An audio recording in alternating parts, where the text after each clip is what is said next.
Bundelkhand package ఇస్తాము అని దాని అభివృద్ధి కోసం. తర్వాత పోలవరం కేంద్ర ప్రభుత్వమే నిర్మిస్తుందని, అక్కడ కూడా ఈ ఐఐటీలు ఇవి అవి అని పెడతామని, వైద్య విశ్వవిద్యాలయాలు పెడతామని చెప్తా ఉన్నాం. ఎట్టండి పర్వాలేదు, మనం ఎప్పుడు కూడా తెలంగాణ ప్రజలు ఆ ప్రాంతానికి వ్యతిరేకంగా ఉన్న వాళ్ళం కాదు. నాకు బాగా జ్ఞాపకం, విశాఖలో ఉక్కు ఫ్యాక్టరీ పెట్టాలన్నప్పుడు ఆంధ్రుల కంటే ఎక్కువ కూడా మన రాష్ట్రం రావాలి, విశాఖ ఉక్కు రావాలని ఆందోళన చేసిందంటే తెలంగాణ ప్రజలు కూడా. అప్పుడే అది కాదు. కాకపోతే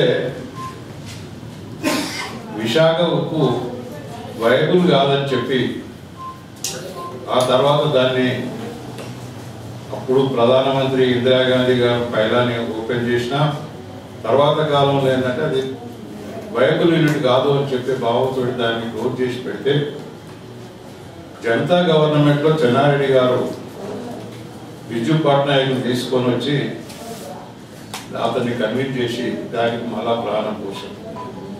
అంటే ఎందుకు చెప్తున్నా అంటే తెలంగాణ వాళ్ళు అక్కడ ప్రాజెక్టుల కోసం ఎప్పుడు వెనక్కి పోయిన వాళ్ళు కాదు, అక్కడ అభివృద్ధి కోసం పోయిన వాళ్ళు కాదు. చెన్నారెడ్డి గారు రెండోసారి ముఖ్యమంత్రి అయిన తర్వాత ఆయన కిడ్నీ ట్రాన్స్ప్లాంటేషన్ కోసం అమెరికాకు పోయాడు. అమెరికాకు పోయి ఆ రోజు ఉదయం 11 గంటలకు 12 గంటలకు ఆయనకు ఆపరేషన్ ఉంది. దానికంటే ముందే 10:30కు ఉల్ఫన్సన్ అని అప్పుడు ఈ ప్రపంచ బ్యాంకు చైర్మన్ ఉండే, అతని దగ్గరికి పోయి అపాయింట్మెంట్ తీసుకొని 4,000 కోట్ల రూపాయలు డ్రైనేజ్ డెవలప్మెంట్, డ్రైనేజ్ అంటే మన డ్రైనేజ్ కాదు, మన గోదావరి డెల్టాలో ఉండే డ్రైనేజ్, అంటే అక్కడ నీళ్లు బయటికి వెళ్ళిపోయే వ్యవస్థ ఉండదు, దానికోసం అని చెప్పి 4,000 కోట్లతోటి సాధించుకొచ్చి ఇచ్చిన వారు. ఇవన్నీ ఎందుకు చెప్తున్నారంటే తెలంగాణ ప్రజలు అక్కడ అభివృద్ధి కోసం మనం ఎన్నడూ అదే లేదు. కానీ వాళ్ళ దురదృష్టం ఏంటంటే ఒక రాష్ట్రానికి ఒక్క జాతీయ పథకం అది ప్రాజెక్టు అని చెప్పి అన్నాడు. మరి ఇప్పుడు 2 రాష్ట్రాలు ఒప్పుకున్నప్పుడు రెండింటికి ఇవ్వాలి కదా, ఇక్కడ మనకేమి ఇవ్వలేదు. అక్కడ మాత్రం కేంద్ర ప్రభుత్వం నిర్మిస్తామని చెప్పడం జరిగింది. ఇవాళనే క్షమించాలి, నాకు భాష సరిగ్గా రాదు, మన బిడ్డల ద్వారా అదేదో కేఎల్ రావు ప్రాజెక్టు గురించింతలా జాతికి అంకితం అన్నాడు. నేను ఇప్పుడే మన ప్రసాద్ని అడుగుతా ఉంటే ఏ జాతికి అంకితం చేసిందా? అసలు కృష్ణా డిస్ట్రిక్ట్కు అనేకమైన నీటి వనరులు ఉన్నాయి, దాని మీద విపరీతంగా మానేరు కానీ, బుడమేరు కానీ, ఆకేరు కానీ, ఇంకా చాలా స్ట్రీమ్స్ ఉన్నాయి. వీటి మీద చాలా వరదలు వస్తాయి. వాటి మీద ఎక్కడైనా చిన్న చిన్న బ్యారేజెస్ కట్టుకుంటే వాళ్ళకి నీరు పుష్కలం అయిపోతాయి. కానీ అవి కట్టరు, ఎందుకంటే వాళ్ళ దగ్గర 1 ఎకరం కూడా మునగడానికి వీలు లేదు, మునిగితే పక్కొని మునగాలి. ఇదంతా ఏంటంటే ఎందుకంటే మనం ఊళ్ళలో ఇట్లా పెత్తందారి మనస్తత్వంతో ఉన్న పరిస్థితి. ఆ విధంగా ఇవాళ ఆయన పులిచింతలను జాతికి అంకితం చేస్తా అంటే నేను శ్యామప్రసాద్ని అడిగిన ఏ జాతికి అంకితం చేసాడు అంటే ఆంధ్ర జాతి అన్నాడు. ఆంధ్ర జాతి అంటే మా పాండురంగారెడ్డి గారు ఇప్పుడు ఈ మధ్య రావటం లేదు, కానీ కెప్టెన్ పాండురంగారెడ్డి గారు డాక్టర్, PhD డాక్టర్, ఆయన చెప్పిన అర్థమే దానికి విపరీత అర్థం ఉంది. ఆయన ఏదో తేలికలో చూసి చెప్పిన నేను దాంట్లో పోదలుచుకోలేదు. కానీ ఇవాళ చీకటి దొంగలు కాదు, అంత మంచి మాట కాదు, అంత మంచి మాట అవుతారు. కానీ ఆ విధంగా ఇచ్చారు. అదే కాకుండా ఇంకొక విషయం ఏమిటంటే తెలంగాణ గవర్నర్కు హైదరాబాద్ మున్సిపల్ ఏరియాలో ఉండబడే లా అండ్ ఆర్డర్ ఆయన కంట్రోల్ ఉండదట. దానికి 2 కేంద్ర ప్రభుత్వం నుంచి 2 ప్రతినిధులు వస్తారు అని చెప్పి మనకు అర్థమవుతుంది. ఎవరంటే నేను తప్పకుండా చేసుకుంటే సరి చేయాల్సిందిగా నాకు తెలియదు.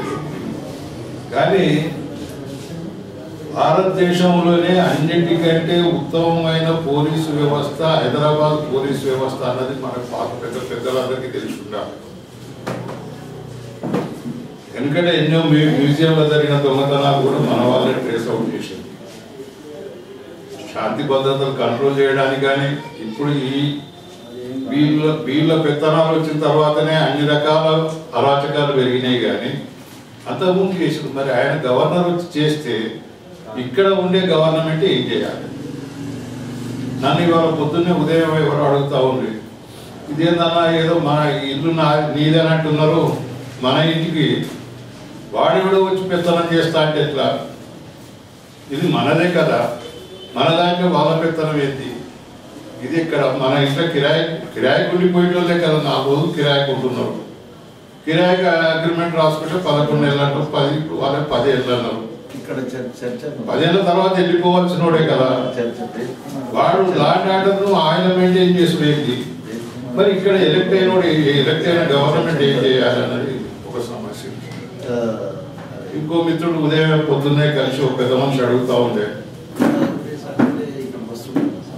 చంద్రబాబు నాయుడు క్యాపిటల్ డిసైడ్ చేసినందుకు 45 రోజులు టైం ఎందుకని అనుకుంటు కదా, ఎందుకు అనుకుంటాను అంటే నేను అన్నా, చంద్రబాబు నాయుడిని డిసైడ్ చేయమన్నారు ఎప్పుడు అంటుండ్రు.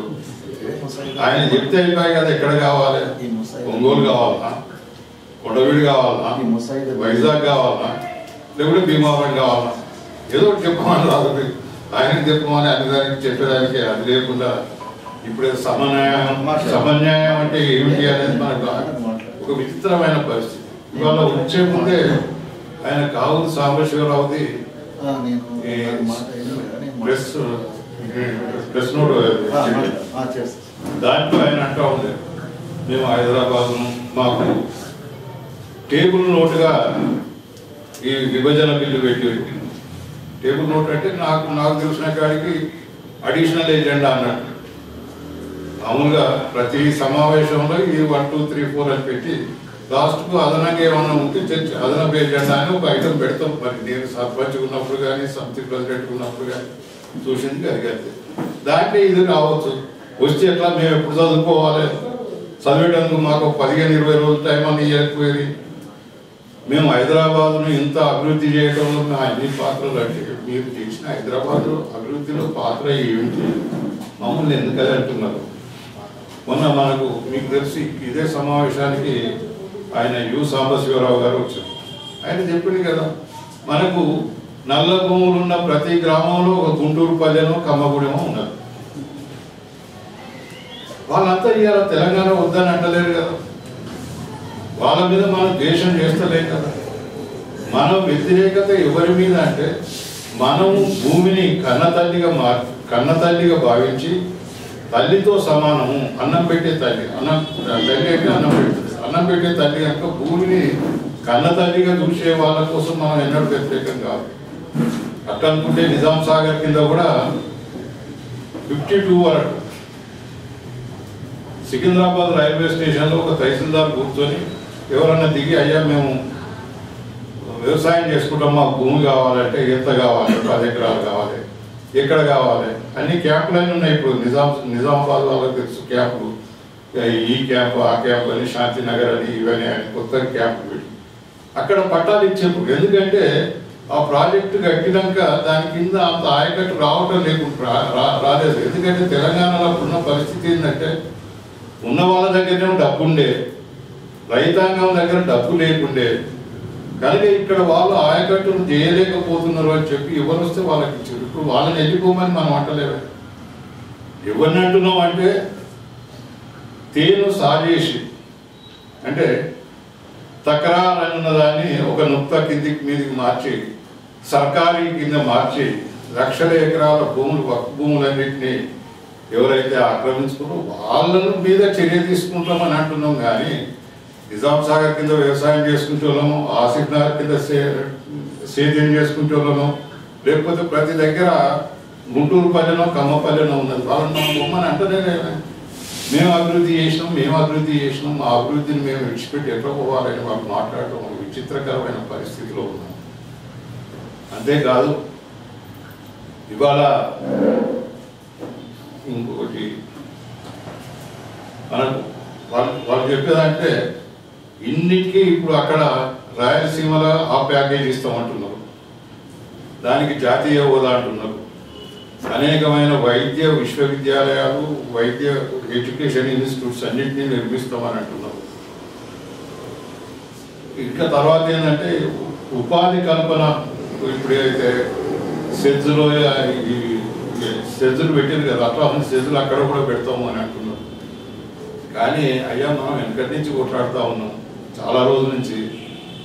మనకు ఆదిలాబాద్ ఒకటి, మా బీబీ నగర్ దగ్గర నీమ్స్ హాస్పిటల్ ఒకటి, వీటి రెండింటినీ మెడికల్ యూనివర్సిటీస్ కింద కన్వర్ట్ చేయమని చెప్పండి. మా బీబీ నగర్ అయితే మరీ కోసం. ఇప్పుడున్న మా పిట్టల దొర గారు ఆయన 3 ఏళ్ల కాలంలో ప్రతి 3 నెలలకు ఒకసారి దాన్ని స్టార్ట్ చేస్తున్నాం. 500 పడకలు 300 పడకలు ఇట్లా అట్లా అనుకుంటా పబ్లిక్ మీటింగ్లలో ఇక్కడ అక్కడ మాట్లాడి ఆఖరికి వస్తే గతం డిసెంబర్లో మేము 60 కోట్లు రిలీజ్ చేసినామని, మళ్ళీ ఈ మధ్య ఇంకోటి 60 కోట్లు రిలీజ్ చేసినామని, ఇవాళకి ఒక్క పైసా కూడా దాన్ని. మరి అట్లాంటి 2 యూనివర్సిటీస్ తెలంగాణకు కూడా ఇస్తే నష్టం ఏమిటి? ఇన్ని రోజులు దోపిడీ గురి కాబట్ట వాళ్ళం. ఇక్కడ కూడా విద్య ఇప్పుడు నిన్న మొన్న వాళ్ళు 185 కోట్లతోటి ఆడ ఏది పద్మావతి మెడికల్ కాలేజ్ అని, మహిళా మెడికల్ కాలేజ్ అని ఒకటి చేస్తున్నారు. మరి ఇక్కడ బీబీ నగర్కు 90 కోట్లు పేమెంట్ చేస్తే 90 కోట్లలో 60 కోట్లు నీమ్స్ హాస్పిటల్ వాళ్ళ ఫండ్స్ నుంచి ఇచ్చారు.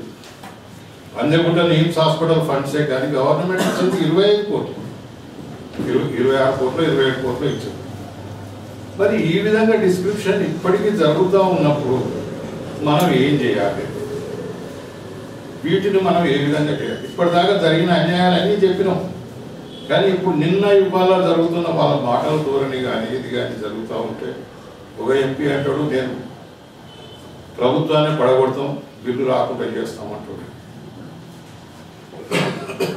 ఇంకొక ఆయన అంటాడు మేము ఇక్కడ ముఖ్యమంత్రి గారు అంటారు ఏ పరిస్థితుల్లో దాన్ని తెలంగాణ రాష్ట్ర విభజన జరగదు అంటాడు. ఇది ఎక్కడి మాటలు ఏమిటి? ఎందుకు అంటున్నారు? ఎందుకు రెచ్చగొడుతున్నారు? ఏదైనా దుష్పరిణామం జరిగితే వాళ్ళు బాధ్యులు అవుతారు, కానీ మన ప్రజలు మాత్రం బాధ్యులు కాదు అని చెప్పే విషయాన్ని మనం గమనించాలి. దీన్ని ఇంకా ఇప్పుడు పెద్దలు హరిగోపాల్ గారు మిగతా వాళ్ళందరూ వస్తారు, వాళ్ళందరూ మీకు వివరిస్తారు. వీటన్నిటి మీద ఇప్పుడు మనకు ముందు మన శ్యామ్ ప్రసాద్ రెడ్డి గారు